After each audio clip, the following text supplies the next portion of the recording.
It's been 24 years since I saw in the newspapers that they were talking about LGBTQ people in a very despective way. And they tried to do a bill to prohibit what it was already prohibited, which was marriage equality. So they wanted to do something that was redundant, and the only effect was to discriminate more the LGBT community. So I decided to go to the legislature and testify and give my testimony.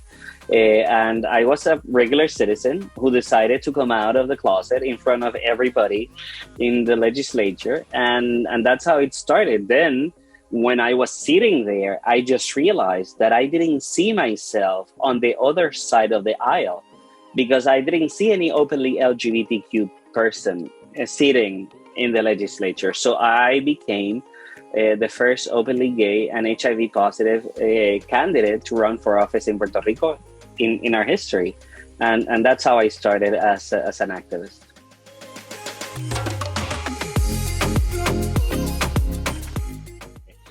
You could feel her presence in a room. She didn't have to speak. You would feel her, that she was that kind of woman. And, she left this place, this world in a lot of peace. And, I hear her almost every night. I listen to her voice. Now that she's gone physically, I feel her presence even more.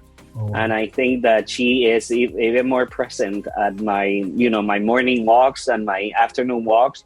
I talk to her, and in our Latino families, mothers are like, they are the backbone of our families, and to see where she was when I came out to where she was when she left this place. It was so amazing to see her transformation, and she had always loved me, but her love was more complete and more full.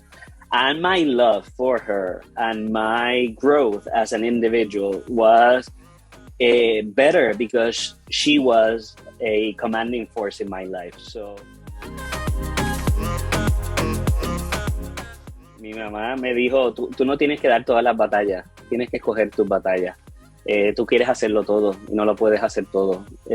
No eres un superhéroe, eres un ser humano que sí, que tienes unas cualidades extraordinarias, pero you cannot do it all. You need to step back, you need to live life, you need to enjoy life, and you need to pick your battles very, very wisely. And it might be a time for me to give a little bit of my time to me and to dedicate to my personal life and my family and my loved ones and, my friends. So yeah, it was a very emotional conversation that I had with her. She had what I wish that I have when my time comes, is to be able to say goodbye in my own terms.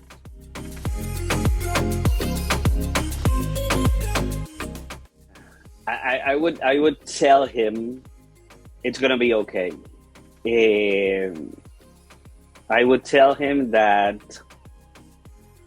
it's okay to love another man.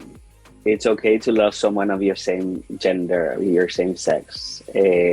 Back then, my religious upbringing and the conservative place where I was growing up, they only told me that I could only love a woman. I could only fall in love with a woman if I would go back and I would tell him, you can love whoever you want to love and it's going to be okay. I think if I would have told myself back then that it's going to be okay and that you're going to be able to love a man, I would have arrived quicker to that place of loving, acceptance and understanding of myself.